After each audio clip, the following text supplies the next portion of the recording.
Raja Krishnamoorthi is joining me now. He serves on the Intelligence Committee as well as on the Oversight and Government Reform Committee. Sir, thanks for joining us. Good afternoon, Brianna.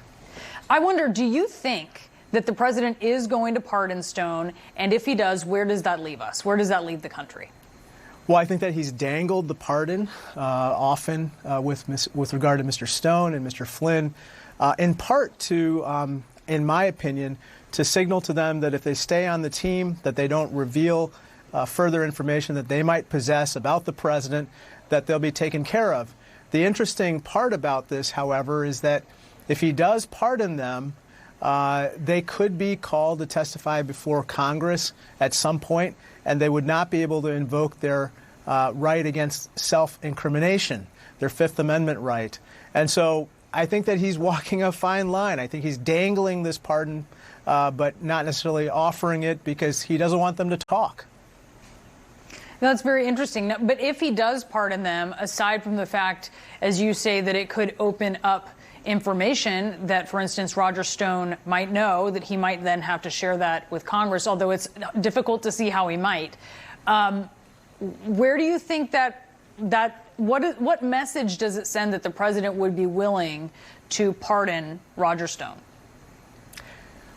Well, the pardon power has been given to the president for those cases where people show remorse or contrition, they've served their time, and none of those things necessarily apply to Mr. Stone. I think that Judge Jackson in court talked about how brazen his conduct was and how he basically made a spectacle of his lies and his performance. And so I think that would be deeply disturbing if he were pardoned here.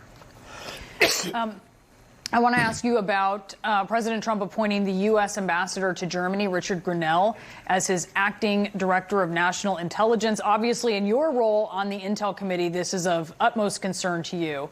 In direct contrast to his predecessors, Grenell has zero intelligence-related experience. He is, of course, very loyal to President Trump. Are there any concerns that you have specifically about him? Yes, he has zero intelligence or national security experience.